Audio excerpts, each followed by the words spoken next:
హల్లెలూయా. దేవుని నామానికి మహిమ కలుగును గాక. యేసుక్రీస్తు నామములో మీ అందరికీ శుభములు తెలియజేస్తూ ఉన్నాను. వైజాగ్ వచ్చిన తర్వాత మేము ప్లాన్ చేసుకున్నది ఏంటంటే కేవలం ఒక మీటింగ్ మాత్రమే. అది బ్రదర్ ప్రభాకర్ గారి గృహంలో ఒక మీటింగ్ పెట్టుకోవాలని చెప్పి మేము అనుకున్నాం. అప్పుడు దేవుడిచ్చినటువంటి యొక్క అద్భుతమైనటువంటి అవకాశాన్ని బట్టి విచిత్రంగా అనుకున్న రీతిలో మరింతవరకు దేవుడు నడిపించాడు. ఈ రోజున ఈ సమయంలో భాగ్యలక్ష్మి గారి ఇంట్లో ఉండటం చాలా సంతోషకరమైనటువంటి విషయం. మరి చాలా అద్భుతమైనటువంటి సాక్ష్యం. దేవుడు వారిని ఇంకా దీవించి చక్కటి ఆరోగ్యం ఇచ్చి నడిపించిన కాక.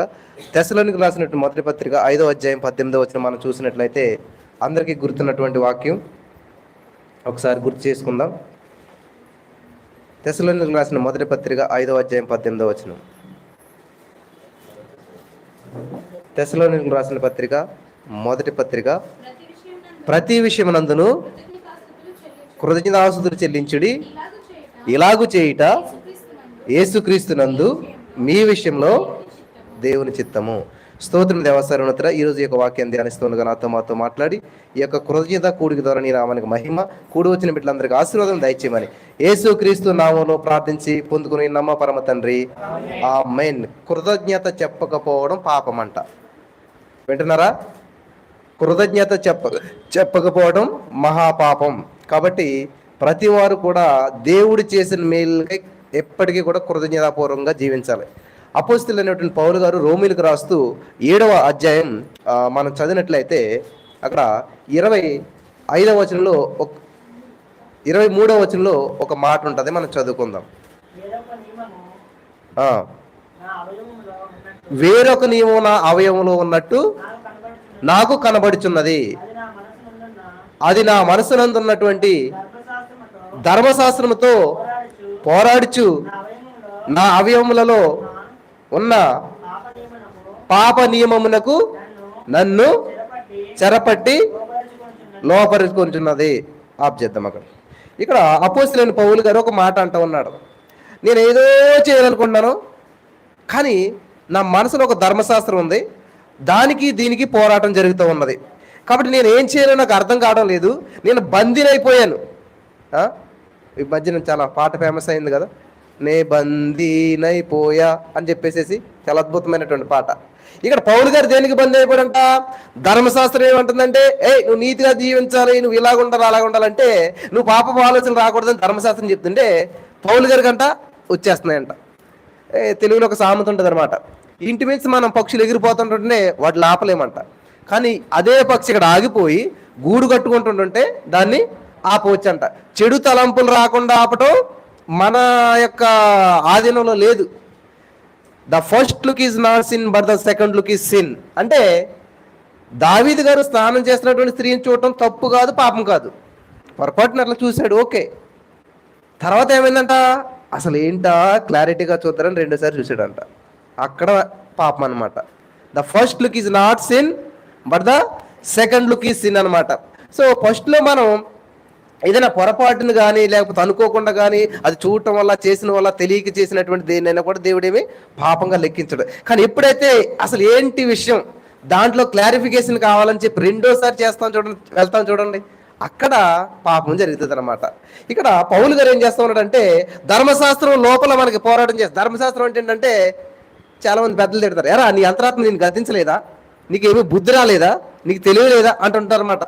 ధర్మశాస్త్రం లేకముందు మన యొక్క అంతరాత్మే ధర్మశాస్త్రంగా పనిచేస్తుంది అనమాట. ఇక్కడ మనం వాక్యంలో చూసినట్లయితే పౌలు గారికి యుద్ధం జరుగుతూ ఉన్నదంట లోపల. ఈరోజు చాలా మందికి యుద్ధం జరుగుతుంది. ప్రొద్దుట లేచిన వెంటనే కూడా ఈ పని చేయాలా, ఆ పని చేయాలి, ఇక్కడికి వెళ్ళాలా, అక్కడికి వెళ్ళాలా, ఆ ఫంక్షన్కి వెళ్ళాలా, ఈ ఫంక్షన్కి వెళ్ళాలి. ఇద్దరిలో ఎవరు ఇంపార్టెంట్, దేనికి వెళ్ళాలి, ఎవరు ఆ తల్లి మాట వినాలా, భార్య మాట వినాలా, ఎవరికి ఇంపార్టెంట్? ఈ యుద్ధం రోజు జరుగుతూనే ఉంటుంటుంది. ప్రార్థన చేయాలా, పాట పాడాలా, లేకపోతే ఇక్కడ ఉండాలా, అక్కడికి వెళ్ళాలి, ఈ చర్చికి వెళ్ళాలా, ఆ చర్చికి వెళ్ళాలి, ఈ డొనామినేషన్ నమ్మాలా, ఆ డొనామినేషన్ నమ్మాలా, ఈ పాస్టర్ గారు కరెక్టా, ఆ పాస్టర్ గారు. ఈ యుద్ధం అనేటువంటిది ఎప్పుడు కూడా మన లోపల అంతరంగంలో జరుగుతూనే ఉంటుంది. అలాగే పౌలు గారి కంట ఒక నియమం అనేటువంటిది లోపల పనిచేస్తూ ఉంది. ఇది చేయకూడదు అనుకుంటున్నాడు, చేసేస్తా ఉన్నాడు. తిట్టకూడదు అనుకుంటున్నాడు, తిట్టేస్తా ఉన్నాడు. వాళ్ళ మీద కోపడకూడదు అనుకుంటున్నారు, కోపడిపోతున్నారు. ఇది పౌలు గారికే సంభవించిందా, ఇక్కడ ఉన్న అందరికీ సంభవించిందా? 1 కొరింథీ 10:11 ఇదే పౌలు గారు ఒక మాట అంటాడు. అసలు బైబిల్ గ్రంథం ఎందుకు రాయబడిందో తెలుసా అని చెప్తూ ఆయన ఒక మాట చెప్తాడు. ఎందుకనంట మొదటి కొరింథీ 10:11. కొరింథీయులకు రాసినటువంటి మొదటి పత్రిక 10వ అధ్యాయం 11వ వచనం. ఇది ఈ సంగతులు దృష్టాంతములుగా వారికి సంభవించి యుగాంతమందున్న మనకు బుద్ధి కలగడానికి ఇవన్నీ కూడా బైబిల్ గ్రంథంలో రాయించబడ్డది. అసలు బైబిల్ ఎందుకు రాశారు? చాలా మందికి ప్రశ్న. బైబిల్ ఎందుకు? పరిశుద్ధ గ్రంథం, అదేమో పరిశుద్ధ గ్రంథం, దానికి ఏమో నల్లట్ట. ఏంటి అసలే దాని అర్థం ఏంటి అంటే, ఈ బ్లాక్ అయినటువంటి ఈ మలినమైనటువంటి మన జీవితాన్ని దేవుని చేతిలో పెట్టినప్పుడు తెల్లగా మారుస్తాడు అనమాట. హల్లెలూయా. ఇక్కడ మనం గమనించినట్లయితే బైబిల్ గ్రంథం ఎందుకు రాయబడిందంట? మన జీవితం మార్చబడాలి. వారికి దృష్టాంతంగా సంభవించాయి. ఈ రోడ్డు వెళ్ళినటువంటి వాడు ఆ గుంటలో పడిపోయాడు కాబట్టి అక్కడ బోర్డు హెచ్చరిక ఏంటంటే, ఈ రోడ్డు గుండా నువ్వు వెళ్ళినట్లయితే నువ్వు కూడా గుంటలో పడతావు. ఆ హెచ్చరిక చదివినటువంటి వ్యక్తి ఎవడన్నా బుద్ధినవాడు ఏం చేస్తాడు? తప్పించుకుని వెళ్తాడు. తప్పుకోకుండా వెళ్ళకుండా ఎవడ మాట వినకుండా నా రూటే ఏంటంటే నిదానమే ప్రధానం అని వెళ్ళాడు అనుకోండి, అందులో పడి దెబ్బతింటాడు. ఈ రోజున హెచ్చరిక అనేటువంటి బైబిల్ గ్రంథం ప్రపంచానికి దేవుడు పెట్టాడు అనమాట. బోర్డు, అది నరకానికి మార్గం. ఈ బోర్డు నువ్వు చూసుకుని నీ మార్గాన్ని మళ్లించుకుని నీ జీవితాన్ని మార్చుకున్నట్లయితే నువ్వు రక్షించబడతావు, నువ్వు మారు మనసు పొందుతావు, నీ జీవితం బాగుపడుతుంది, నువ్వు జీవించబడతావు అని చెప్పి 2000 సంవత్సరాల క్రితం నుంచి దేవుడు ఆయనే వచ్చి ఒక బోర్డు పెట్టి వెళ్ళిపోయాడు అంటాడు. ఆయన యొక్క చేసిన క్రియలే మనకి ఈ రోజున ఒక సువార్తగా, ఇది గొయ్యిరా బాబు, ఇందులోకి వెళ్ళారంటే మీరు సమస్య. నేను వెళ్ళాను ఆ గోతులోనికి, నేను వెళ్ళాను, నేను జయించుకుని వచ్చాను, కానీ మీరు వెళ్ళలేరు దాంట్లోకి. మీ పక్షంగా నేను దెబ్బలు తినొచ్చాను కాబట్టి మీరు దెబ్బలు తినకూడదు. నాలా మీరు శిక్షణ అనిపించకుండా మీరు ఉండాలంటే నా మాట విని నా వైపు తిరిగి రండి అని చెప్పి దేవుడు పిలుస్తున్నాడు అనమాట. ఆ నియమంలో పనిచేస్తూ ఉందంట. నేను వెళ్ళకూడదు ఆ మార్గంలోకి, నేను చేయకూడదు అనుకుంటానంట. చెరలో ఉన్నాను ఏమన్నాడండి అక్కడ? మళ్ళీ చదువుతాం 23వ వచనం. చెరలో చదవాలి.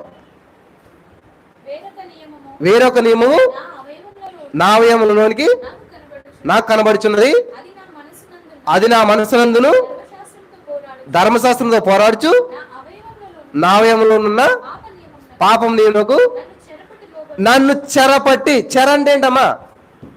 చెర, జైలు, చెరసాల అంటే ఏంటంటే జైలు అనమాట.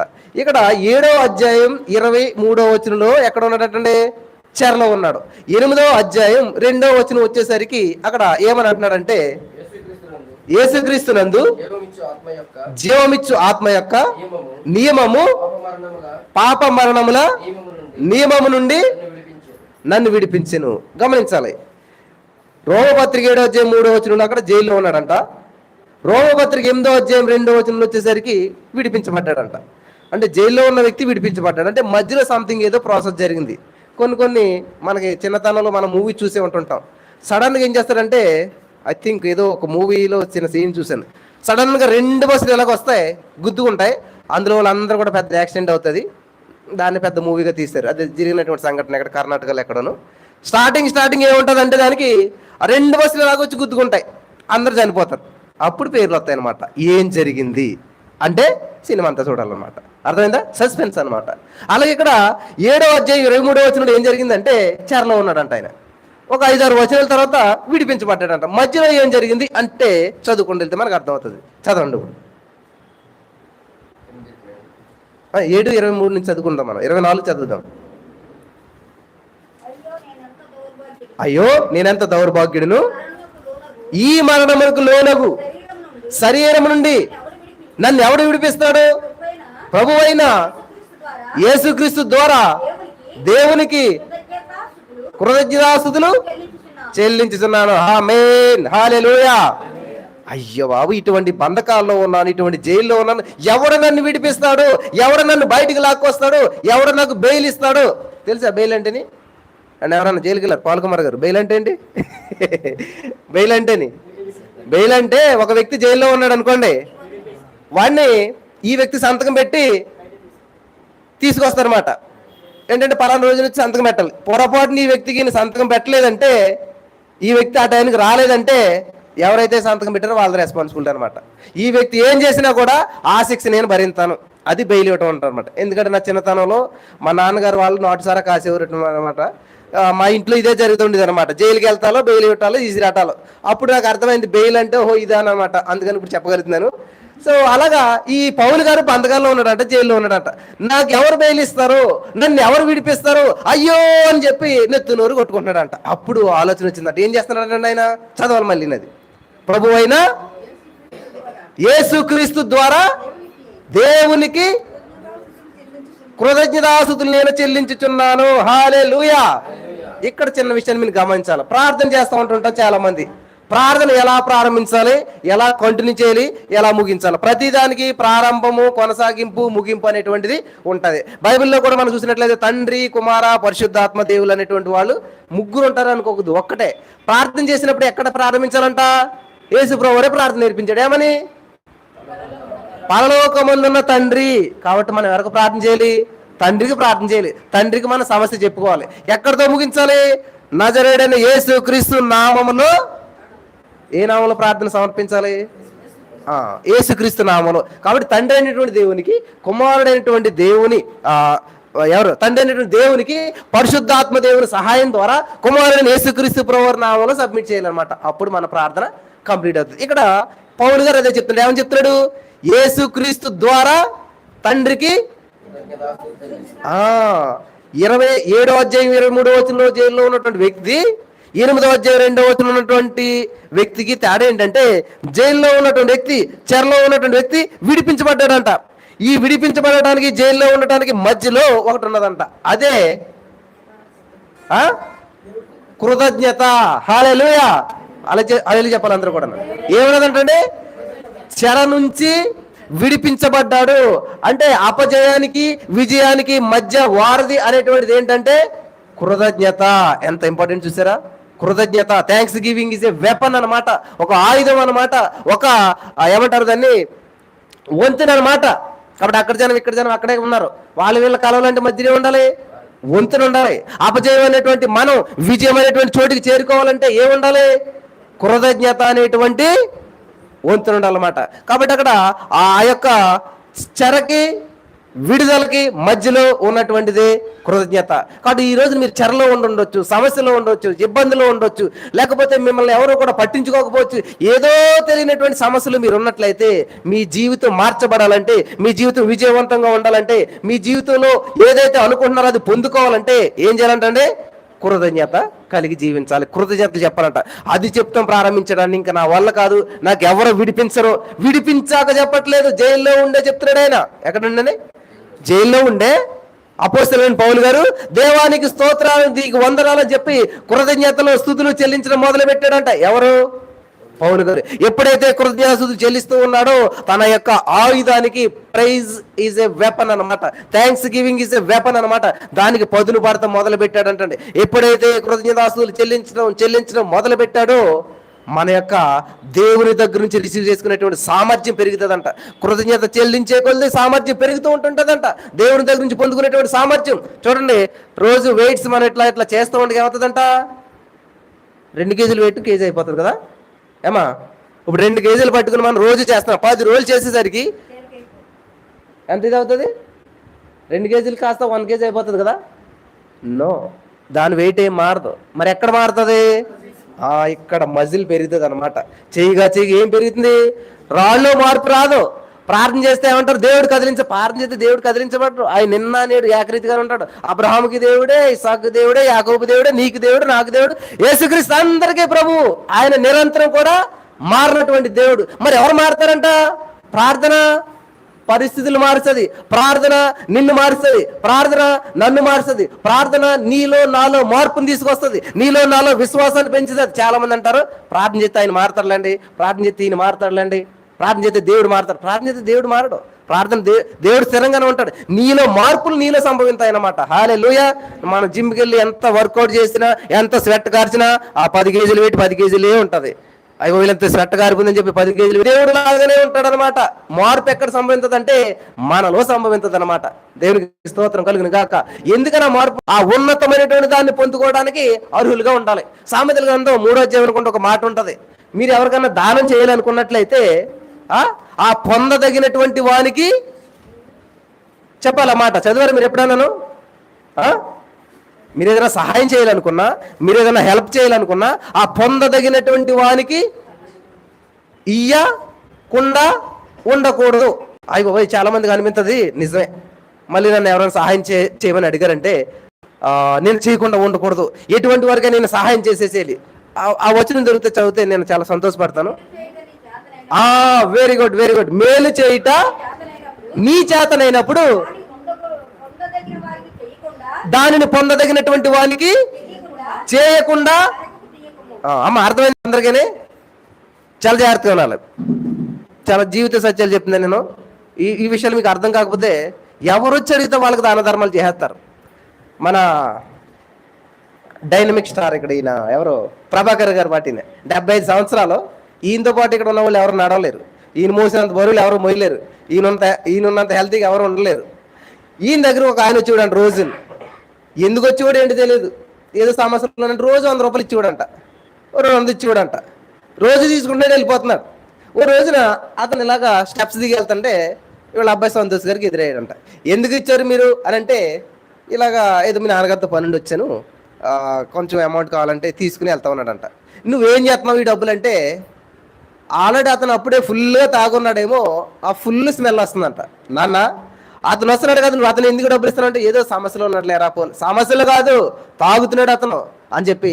అప్పుడు ఆయన ఏం చేశారంటే, నాన్న ఇటువంటి వాడికి ఎప్పుడు డబ్బులు ఇవ్వద్దు, నువ్వు మా నాన్న దగ్గర మళ్ళీ ఎప్పుడన్నా నువ్వు కనిపించవా, ఈ గుమ్మం ఎప్పుడన్నా ఎక్కవా, పోలీసులు నేను పట్టిస్తాను అని చెప్పానంటే అదే లాస్ట్ రోజు అయిపోయిందంట. ఈయన చేసిన మంచి పనే చెడ్డ పనా? మంచి పనే, కానీ వాళ్ళు మంచిగా ఉపయోగించుకున్నారా? ఉపయోగించుకోలేదు. కాబట్టి ఇక్కడ మనం గమనించవలసిన విషయం ఏంటంటే, ఎవరు సహాయం అడిగితే వాళ్ళే చేసేయటం కాదు. జాగ్రత్తగా చదవండి. మళ్ళీ అందులో ఒక లాజిక్ ఉన్నది, మీకు అర్థం అవ్వట్లేదు. మేలు చేయట, నీకు మేలు చేయడం చేతనం, నీ దగ్గర పోయి డబ్బులు ఉన్నాయి, లేకపోతే నీకు మనసు ఉంది. ఆయన మనసు చాలా పెద్దదండి. ఎందుకని? పెట్టే చెయ్యి అంటండి, సహాయం చేసే చెయ్యి అంటండి. చేతనైనప్పుడు దానిని అండర్లైన్ చేయండి అక్కడ, పొందదగిన వానికి. ఇది మర్చిపోయారు అందరూ, ఇది విడిచిపెట్టేస్తారనమాట. నేను సహాయం చేయాలి, నేను అందరికీ పులిహార పొట్లాలు పంచి పెట్టాలి, నేను ఇది చేయాలి, సమాజానికి సేవ చేయాలి. తప్పు కాదు అమ్మాయి. నేను ఎవరిని డిస్కరేజ్ చేయట్లేదు, దయచేసి ఏంటి ఇలా చెప్తున్నారు మీరు అనుకోవద్దు. కానీ అక్కడ విషయం గమనించాలన్నమాట. ఇదే మాట మన పెద్దలు ఎలా మార్చి చెప్పారంటే, పాత్ర నెరిగి దానము చేయుడి కదా. ఏమని చెప్తారమ్మా? పాత్ర నెరిగి దానం చేయాలన్నమాట. అంటే అర్థం ఏంటంటే, అపాత్రులుగా అయినటువంటి వ్యక్తులకి మనం పెట్టకూడదు, చేయకూడదు అని అర్థం అనమాట. సో అదే మాట బైబిల్ ఎలా రాసి పెట్టాడంటే, మళ్ళీ చదవండి, అది మేలు చేయుట నీకు చేతనైనప్పుడు దాని పొందదగినటువంటి వారికి చేయుట, చేయకుండా వెనక్కి తీయొద్దు. పొందదగినటువంటి వాని విషయంలో వెనక్కి తీయొద్దు. ఇది విషయం అనమాట. కాబట్టి ఈ రోజున మన దేవుడు కృతజ్ఞత పొందదగినటువంటి వాడా కాదా? మన దేవుడు కృతజ్ఞతకు అర్హుడా కాదా? మన దేవుడు మహిమకు అర్హుడా కాదా? మన దేవుడు ఘనతకు అర్హుడా కాదా? మన దేవుడిని హెచ్చించడానికి అర్హుడా కాదా? మరి ఆ విషయంలో వెనక తీస్తున్నామా లేదా? దేవుని స్తుతిందామా? మనం అనుకున్నంతగా దేవుని స్తుతిందామా? అనుకున్నంతగా దేవుని మహిమపరుస్తున్నామా? దేవుడికి ఎన్నిసార్లు కృతజ్ఞతలు చెప్తారు? బిషప్ ఓయిడిపో అనేటువంటి ఒక భక్తుడు ఉన్నాడు. ఆయన చాలా గొప్ప దైవ సేవకుడు ప్రపంచంలోనే. ఆయన 10 నిమిషాలు ప్రార్థన చేశాడు అనుకోండి, 8 నిమిషాలు కృతజ్ఞతాస్తుతులు చెప్తూనే ఉంటాడంట. 2 నిమిషాలే ప్రార్థన చేస్తాడంట ఆయన. 2 నిమిషాలే చిన్న వాటి గురించి ప్రార్థన చేస్తారంట. మిగతా 8 నిమిషాలు కూడా thank you Jesus, thank you Lord, holy spirit of God, నీకే వందనాలు వేసే, నువ్వు చేసిన కార్యాలు బట్టి వందనాలు, నిన్న కాపాడినట్టు వందనాలు, మొన్న కాపాడినందుకు వందనాలు, పొద్దున్న మీటింగ్ లో తోడున్నందుకు వందనాలు, మా రాత్రి మీటింగ్ లో తోడున్నందుకు. ఇదే వందనాలు కృతజ్ఞతాస్తుతులు చెల్లిస్తూ ఉంటుంటాడంట. ప్రభా, నీవు సాయంత్రం జరగబోయే మీటింగ్ లో కొంచెం సహాయం చేయదేవా, లాస్ట్ లో చిన్న మాట అంటాడంట. అలా ప్రార్థించగా ఆయన యొక్క క్యాంపస్ అంటే చర్చ్ కాంపౌండ్, ఆయన పరిచర్య చేసేటువంటి దానికి ఆ ప్లేస్ ఎంత అంటే 10,000 ఎకరాలంట. హల్లెలూయా, దేవుని నామానికి మహిమ కలుగును గాక. కృతజ్ఞత కలిగినటువంటి వారి యొక్క జీవితం ఎలాగుంటదంటే, కృతజ్ఞత చెప్పేటువంటి వారి జీవితం ఎలాగుంటదంటే, ఈ కృతజ్ఞత చెప్పడం వల్ల మన సామర్థ్యం పెరుగుతుందంట. దేవుని దగ్గర నుంచి పొందుకునేటువంటి సామర్థ్యం పెరుగుతుందంట. కాబట్టి మనం ఎక్కువగా కృతజ్ఞతాస్తుతులు చెప్తూ ఉండాలన్నమాట. వీడికి ఎంత చేశాను, వీడికి ఎంత చదివించాను, వీడికి కృతజ్ఞత లేదు, నన్ను అనాథాశ్రమంలో పడేశాడు అంటారు లేదు చాలా తల్లిదండ్రులు. వింటున్నారా? పేపర్లో, న్యూస్లో, టీవీలో చూడండి. మేమెంతా జైపాల్ గారు అబ్బాయి రాజప్రకాష్ పాల్ మీకు అందరికీ తెలిసి ఉంటుంది. ఆయన ఒకసారి కొన్ని పులిహార పొట్లాలు తీసుకుని పంచి పెడతారని చెప్పి వెళ్ళాడంట. మిడ్ నైట్ వెళ్తే కొంతమందికి అడిగితే తీసుకోరనమాట. వాళ్ళ పక్కన కూర్చుని ఆ బెగ్గర దగ్గర కూర్చుని ఆ పొట్టలు ఓపెన్ చేసి తింటా ఉన్నాడంట ఆయన. తింటూ ఉంటుంటే వాళ్ళ ఆశతోటి చూశాడంట ఒక వ్యక్తి. తింటావా అని అడిగాడంట. ఈయన కూడా అన్నాడంట. సరే అతనికి పెట్టి ఒక పొట్టలు ఇచ్చి ఇతను కూడా తింటా ఉన్నాడంట. ఏంటి సంగతి, ఏంటి మరి ఇక్కడ ఉన్నావు, ఈ ఆహారం నీకు ఎలాగొచ్చింది అని అంటే ఆయన అన్నాడంట, యేసయ్య పంపాడు. హల్లెలూయా, యేసయ్య పంపాడు, నాకు తెలుసు నీ చేత, నిన్ను యేసయ్య ప్రేరేపితే నువ్వు ఇక్కడికి వచ్చావు అని చెప్పానంటే ఈయన చాలా ఆదరించబడ్డాడంటే దేవునికి స్తోత్రం. ఇంతకు విషయం ఏంటంటే ఆ వ్యక్తి ఎలా మాట్లాడుతున్నాడంటే తెలుగులో కాదు, ప్యూర్ ఇంగ్లీష్లో మాట్లాడుతున్నాడట. వావ్, నీకు ఇంగ్లీష్ వచ్చా అని చెప్పి ఈయన కూడా ఇంగ్లీష్లో మాట్లాడితే మరి ఏంటి సంగతి, ఇక్కడ ఉన్నావు, నువ్వెవరో ఏంటంటే నేను ఒక బ్యాంక్ మేనేజర్ని. ఎవరంటండి, బ్యాంక్ మేనేజర్ ఏంటి, బెగ్గరగా మారటం ఏంటి? ఎస్, నేను ఎప్పుడైతే నా ఉద్యోగానికి రిటైర్మెంట్ ఇచ్చానో నాకు వచ్చిన ఆస్తి పాస్తి అంతా కూడా నా కొడుకులు స్వాధీనం చేసుకున్నారు. తర్వాత నేను కొంచెం ఏజ్ పెద్ద అయ్యేసరికి నన్ను నువ్వే ఇక్కడే ఉండు, ఇలాగే ఉండు అని రిస్ట్రిక్షన్ పెడుతున్నారు. నేను ఎంతో గౌరవంగా బతికాను. అంత రిస్ట్రిక్షన్తో వాళ్ళ దగ్గర బ్రతకడం కంటే అడుక్కు తిని బ్రతకడమే బెటర్ అనిపించింది నాకు. అందుకే నేను బయటకు వచ్చేసాను అన్నాడు. చూసారా, బ్యాంక్ మేనేజర్ అయి ఉండి ఉన్నతమైన స్థితిలో జీవించాడు, కోట్ల ఆస్తి సంపాదించాడు, కానీ బెగ్గరగా మార్చబడ్డాడు. కారణం ఏంటంటే కృతజ్ఞత లేకపోవటం. ఎవరికి? ఆయనకి కాదు, ఆయనకన్నా బిడ్డలకి. ఆయన చూడవలసిన బాధ్యత, ముదుమియందు నీ తల్లిని, వావ్ వాట్ వండర్ఫుల్, చాలా బాగా చదువుతున్నారు బైబిల్ మీరు. ముదుమియందు నీ తల్లిని నిర్లక్ష్యం చేయొద్దు, తన తల్లినైనను తండ్రినైనను దూషించు అని యొక్క దీపము వండర్ఫుల్ కారు చీకట్లో ఆరిపోతుందంట. ఎంత అద్భుతంగా నచ్చుతారా. అసలు బైబిల్ చదివాడు ఎవడన్నా, బుద్ధి ఉన్నవాడు ఎవడన్నా ఇట్లా ప్రవర్తింతాడా? బైబిల్ చదవట్లేదు కాబట్టి, చదివినా కూడా దాన్ని పాటించట్లేదు కాబట్టి తల్లిదండ్రులను తిడతాం, తల్లిదండ్రులను దూషించడం, ద్వేషించడం, నీవు దీర్ఘాయుసు మంతుడు ఒగినట్లు. అబ్బా, ఎంత బాగా తెలిసింది మీకు వాక్యం అందరికీ కూడా. ఏంటంటే జిమ్కి వెళ్ళు, లేకపోతే డ్రై ఫ్రూట్స్ తిను, ఎక్సర్సైజ్ చెయ్యి, మంచి ఏమంటారు ఇవి రా ఫుడ్స్, ఇదేదో తినని చెప్పట్లేదు బైబిల్. ఏం చెప్తుందంట, నువ్వు దీర్ఘాయుసు మంతుడు అవ్వాలని. మన దేవుడు దీవించి ఆశీర్వదించి బలపరచును గాక. ఆమేన్. ఆశీర్వాద ప్రార్థన చేసుకుందాం, కళ్ళు మూసుకోండి. స్తోత్రం దేవా సర్వోన్నతుడా, మరి తల్లిగారు భాగ్యలక్ష్మి మరి ఇంటికి మమ్మల్ని తోడుకొని వచ్చి అద్భుతమైన వాక్యం ద్వారా మమ్మల్ని అందరూ వీరు చేయడంతో సఫలమగును గాక, వీరు అనేక మందికి ఆశీర్వాదకరంగా ఉంది గాక. ఆమేన్. స్తోత్రం దేవా, మరి ఇక్కడ ఎత్తిన ప్రతి హస్తాన్ని దీవించండి. మరి మేము రిలీజ్ చేసిన ప్రతి బ్లెస్సింగ్ ని ఈ కుటుంబాన్ని నెరవేర్చినందుకు నీకు వందనం తెలుస్తూ యేసు క్రీస్తు నామములో ప్రార్థించి పొందుకున్నాం తండ్రి.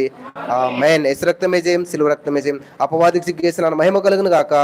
ఆమేన్. తండ్రి నేను దేవుని ప్రేమ, కుమారుని యేసుక్రీస్తు వారి కృప, పరిశుద్ధాత్మ దేవుని యొక్క ఆదరణ, అన్యోన్య సహవాసం సన్నిధి ఇప్పుడు ఎప్పుడు ఎల్లప్పుడూ సదాకాలం తోడు నడిపించి బలపరచును గాక. ఆమేన్. ప్రైజ్ లార్డ్ అందరికీ.